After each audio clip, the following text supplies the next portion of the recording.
Hello students, let us come on to second part of our respiration. Respiration के first part में मैंने आप लोगों से डिस्कस किया था about what is respiration, differences थे aerobic anaerobic respiration की, respiration combustion, photosynthesis respiration and so on. फिर हमने कुछ किया था plants के बारे में respiration और फिर हमने कुछ किया था animals के बारे में. अब मैं आपको human का respiration system समझा रहा हूँ.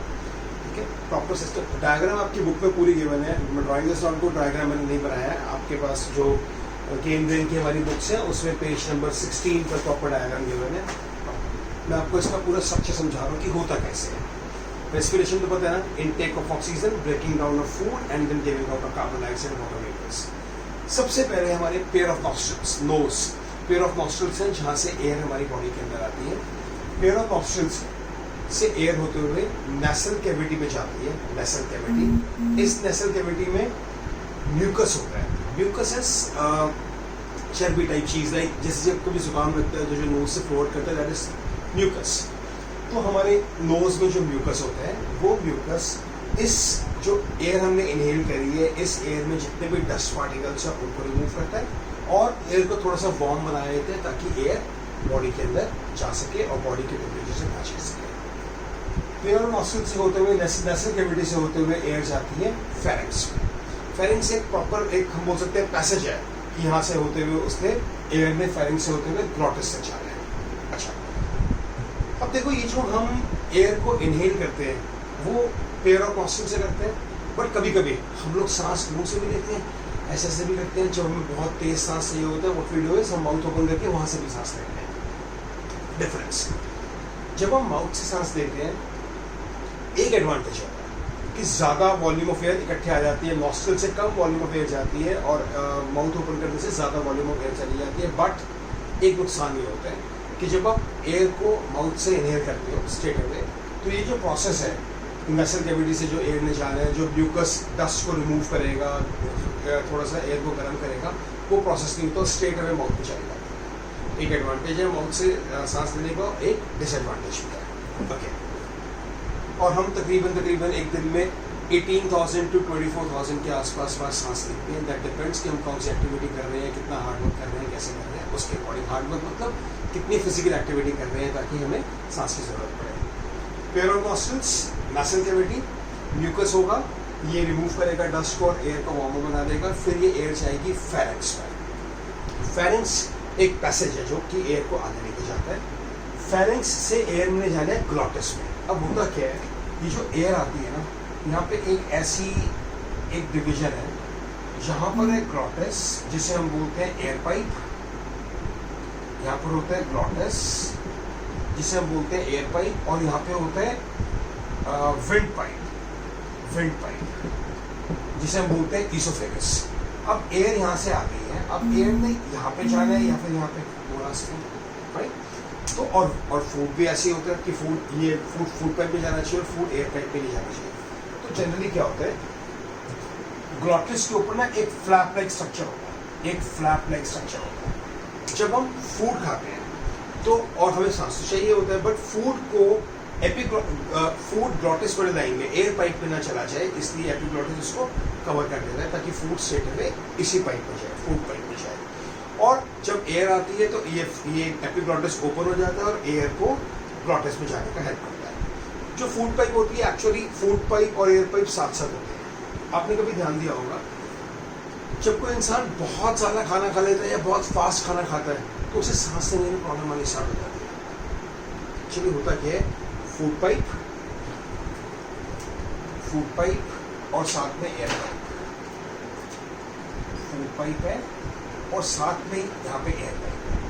ये पाइप इलास्टिक होती है, मतलब ये थोड़ा सा फूड पाइप में एयर पाइप एक्सपैंड हो सकती है. हाँ, जब हम बहुत सारा खाना खाते हैं, बहुत तेज खाना खाते हैं तो हमारी फूड पाइप थोड़ी सी एक्सपैंड होती है.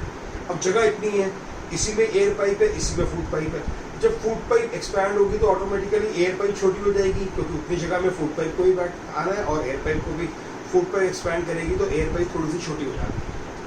इसीलिए लोगों को खाना बहुत स्पीड से खाते हैं कभी कभी तो रुकना पड़ता है, या कभी कभी हम लोग जब बहुत सारा खाना खा लेते हैं तो हम लोगों को कभी कभी सांस लेने में प्रॉब्लम आती है. वो यही रीज़न है.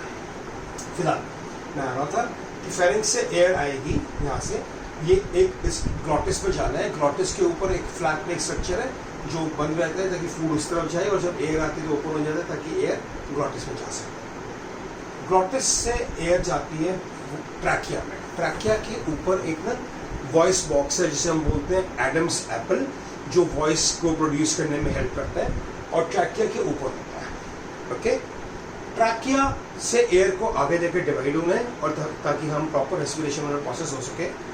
ट्रैकिया के अंदर ना रिंग्स होती हैं, सी शेप्ड रिंग्स होती हैं, अप्रॉक्सीमेटली 20। ये ट्रैकिया के अंदर रिंग्स इसलिए होती हैं क्योंकि जब एयर आई ट्रैकिया में, तो ठीक है, जब ट्रैकिया में से एयर निकल जाएगी तो ट्रैकिया कोलैप्स ना हो जाए, वो रास्ता बंद ना हो जाए, इसलिए यहाँ पे छोटी छोटी रिंग्स लगी होती है स्प्रिंग की तरह, ताकि ट्रैकिया बंद ना हो सके। फाइन। पेयर ऑफ नॉस्ट्रिल से एयर गई फेरेंक्स में, फेरेंक्स से होते हुए ग्लॉटिस, एपिग्लॉटिस ऊपर से हटा, ग्लॉटिस में एयर चली गई, एयर उसके बाद गई वॉइस बॉक्स के नीचे एक हमारा ऑर्गन है ट्रैकिया, और सिस्टम में आता है, रेस्पिरेटरी सिस्टम का पार्ट है ट्रैकिया, उसके ऊपर वॉइस बॉक्स है। ये वाला ये होता है जहाँ जब आप बोलते हो तो आपके यहाँ पे देखो, और कभी हाथ लगाओगे बोलोगे तो यहाँ पे आपको वाइब्रेशंस आएंगी। फिर वॉइस बॉक्स होता है, वॉइस बॉक्स साउंड प्रोड्यूस करता है, उसके नीचे ट्रैकिया, ट्रैकिया के अंदर 20 सी शेप्ड रिंग्स है ताकि ट्रैकिया कोलैप्स ना करे। ट्रैकिया से होते हुए एयर दो पार्ट पे डिवाइड हो जाती है, ब्रोंकस एंड ब्रोंकस। ब्रोंकस की प्लूरल फॉर्म ब्रोंकाई होती है, जैसे रेडियस की प्लूरल फॉर्म रेडियाई, फोकस की प्लूरल फॉर्म फोकाई, लास्ट में ऐसा आता है तो प्लूरल फॉर्म में लास्ट में आई लगा देते हैं। इसी तरह से ब्रोंकस की प्लूरल फॉर्म ब्रोंकाई, तो दो ब्रोंकस बनते हैं जिनको हम कलेक्टिवली ब्रोंकाई बोलते हैं। ये ब्रोंकस लंग्स में जाते हैं, लंग्स के ऊपर एक डबल लेयर्ड मेम्ब्रेन होती है, इसको बोलते हैं प्लेरा, और लंग्स के अंदर ये फिर जाके और डिवाइड होता है और बहुत सारी ब्रांचेस बनती हैं, एंड फाइनली ये बैलून लाइक स्ट्रक्चर्स में आ जाता है जिसको हम बोलते हैं एल्वेलाई। इधर भी उधर भी बैलून लाइक स्ट्रक्चर्स में कन्वर्ट हो जाते हैं जिसको हम बोलते हैं एल्वेलाई। ये एल्वेलाई मेन काम करते हैं। मैं प्रोसेस रिपीट करता हूँ, और एक चीज़ और, लैरिंक्स से ऊपर वाले सिस्टम को अपर पार्ट बोला जाता है, ऊपर ऊपर वाला, और लैरिंक्स के नीचे वाले को लोअर पार्ट बोला जाता है, रेस्पिरेटरी सिस्टम। आपने सांस लिया, ऑक्सीजन आपकी एयर आपकी बॉडी में आई, नेसल कैविटी से होकर जा रही है, जो म्यूकस है वो उस नेसल कैविटी में डस्ट पार्टिकल्स को रिमूव कर देगी, एयर को वार्म बना देगी, एयर यहाँ से जाएगी, फेरेंक्स के थ्रू होते हुए ग्लॉटिस में जाएगी, ग्लॉटिस के ऊपर एक फ्लैट स्ट्रक्चर है एपिग्लॉटिस, वो ओपन होगा, एयर अंदर चली जाएगी ग्लॉटिस में, ग्लॉटिस से एयर में जाना है ट्रैकिया में, ट्रैकिया के ऊपर आपका वॉइस बॉक्स होता है जहाँ से आवाज़ निकलती है, इसको हम एडम्स एप्पल भी बोलते हैं, इसके हाथ ट्रैकिया होता है, ट्रैकिया के अंदर एयर जाएगी और ट्रैकिया से एयर ने आगे पास करना है तो ट्रैकिया कोलैप्स ना कर जाए, इसलिए उसके अंदर सी शेप की रिंग्स होती हैं जो कि उसको हेल्प करती है कि वो कोलैप्स ना करे। ट्रैकिया से एयर दो पार्ट में डिवाइड हो जाती है, ब्रोंकस में, और वो लंग्स में जाते हैं। लंग्स ऐसे ऑर्गन्स हैं जिसके ऊपर एक डबल मेम्ब्रेन लेयर होती है, इसको बोलते हैं प्लेरा। लंग्स के अंदर जाके ये ब्रोंकस और फर्दर डिवीजन में जाते हैं, इनको बहुत सारा बोलते हैं, प्राइमरी ब्रोंकाई, सेकेंडरी, टर्शरी, जिसको डीप में जाने की जरूरत नहीं है, सिंपल हम ब्रोंकस समझेंगे। ब्रोंकाई यहाँ जाएगा और लंग्स में जाने के बाद वो डिवाइड हो जाएगा और यहाँ पे ये बैलून लाइक स्ट्रक्चर्स बन जाएंगे एल्वेलाई। ये एल्वेलाई सारा काम करते हैं, यहाँ से ब्लड फ्लो करेगा। अब क्या होगा, ऑक्सीजन इस रास्ते से आया, एल्वेलाई तक पहुँच गया, ब्लड फ्लो कर रहा है, एल्वेलाई ऑक्सीजन को ब्लड में डाल देगा, ब्लड फ्लो कर रहा है, ऑक्सीजन गया पूरी की पूरी बॉडी में, काम हुआ, वहाँ पे रिएक्शंस हुए, बायोकेमिकल रिएक्शंस हुए, फूड ब्रेक डाउन हुआ, कार्बन डाइऑक्साइड प्रोड्यूस हुआ। जब ब्लड वापस जो दूसरा वाला ब्लड आएगा डीऑक्सीजनेटेड, ये मैं आपको ट्रांसपोर्टेशन में समझाऊंगा, ऑक्सीजनेटेड डीऑक्सीजनेटेड में क्या प्रोसेस में डिफरेंस होता है। अभी सिर्फ BBC समझते हैं कि जब ये एल्वेलाई ब्लड में ऑक्सीजन डाल देगा तो ऑक्सीजनेटेड ब्लड हो जाएगा, वो पूरी बॉडी में जाएगा, सेल्स के अंदर जाके काम करेगा, वहाँ पे कार्बन डाइऑक्साइड प्रोड्यूस होगा तो उसको लेकर के आएगा, उसको बोलते हैं डीऑक्सीजनेटेड ब्लड। वो जब लेके आएगा तो ये एल्वेलाई फिर से उस ब्लड में से कार्बन डाइऑक्साइड को ले लेंगे और कार्बन डाइऑक्साइड को लेकर के इसी रास्ते से वापस नॉस्ट्रिल्स के थ्रू बाहर भेज देंगे। आई रिपीट, इस रास्ते से एयर आएगी, यहाँ पे आके एल्वेलाई ब्लड में ऑक्सीजन दे देंगे, ब्लड पूरी बॉडी में फ्लो करता है, डाइजेशन का प्रोसेस करता है, फिर ब्लड कार्बन डाइऑक्साइड को लेकर के वापस आता है और जब ब्लड आएगा तो ये एल्वेलाई कार्बन डाइऑक्साइड को यहाँ से लेकर के वापस इसी रास्ते से बाहर निकाल देंगे। अब ये एल्वेलाई काम कैसे करते हैं, ये काम करते हैं डिफ्यूजन की प्रोसेस। कैसे, जब ये एयर आई, एल्वेलाई के पास बहुत सारा ऑक्सीजन है, ब्लड में कम है, तो हायर कंसंट्रेशन से लोअर कंसंट्रेशन में चला जाएगा, ब्लड मूव करतेगा पूरा का पूरा।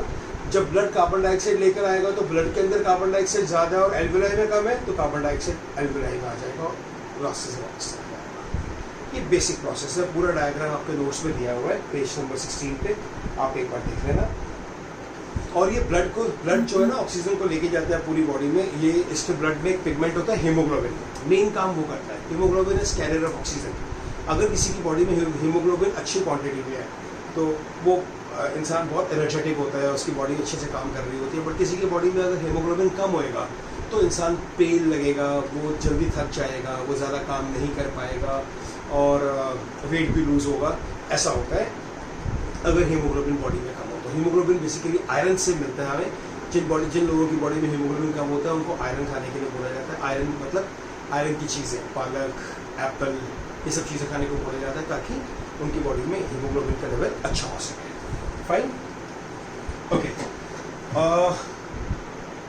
ये पूरा प्रोसेस समझ आ गया। इनहेलेशन मतलब होता है इनहेल करना गैस को, और एक्सहेलेशन है कि एक्सहेल करना। तो टिश्यू में, सेल्स में कैसे जाता है? By the process of diffusion.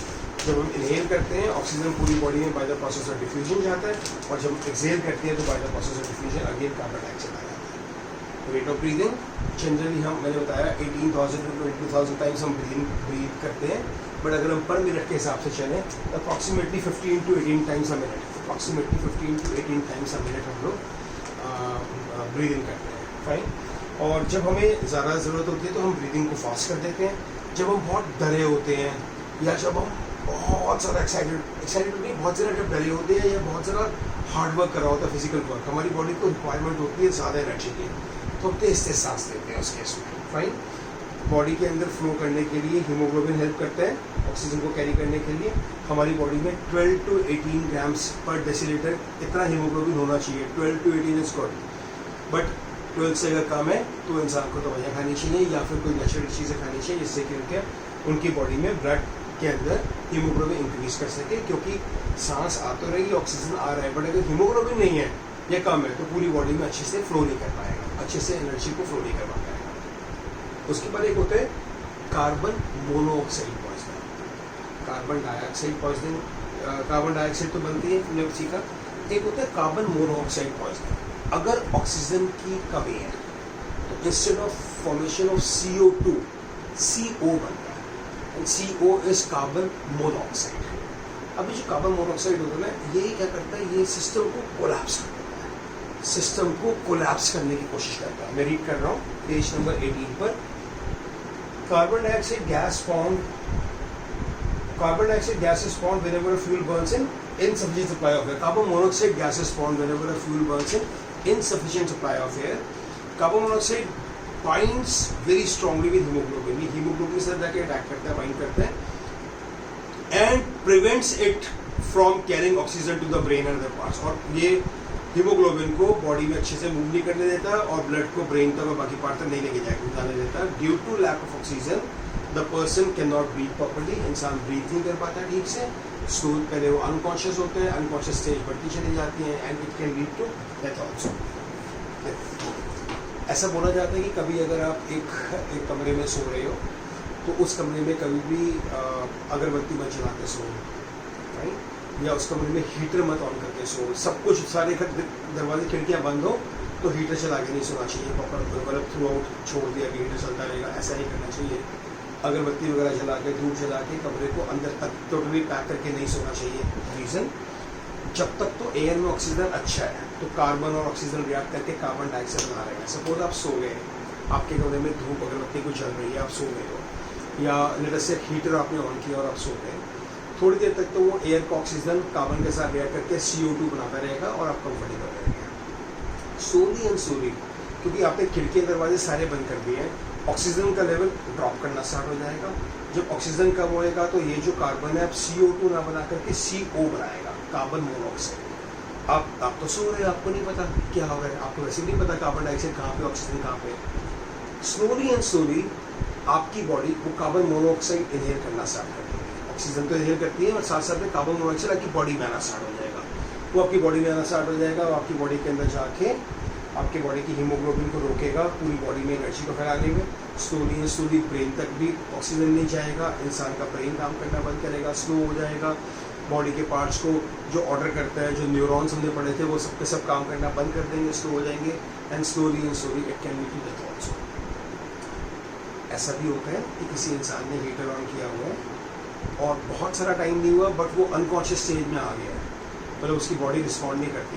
कोई अगर आके नॉक भी करे, तेज नॉक करे दरवाज़ा खोलने के लिए, तो क्योंकि वो कार्बन मोनोऑक्साइड को इनहेल इतना करा हुआ है, हो सकता है उसको इंसान को आवाज़ आ रही हो कि कोई नॉक कर रहा है, बट उसकी बॉडी सपोर्ट नहीं करेगी, उठ नहीं पाएगा दरवाज़ा खोलने के लिए, क्योंकि बॉडी ब्रेन जो है वो उसको जो उसने ऑर्डर करना है न्यूरॉन्स को कि बॉडी ताकि नर्व मसल्स वगैरह मूव करें, वो रुक जाती है।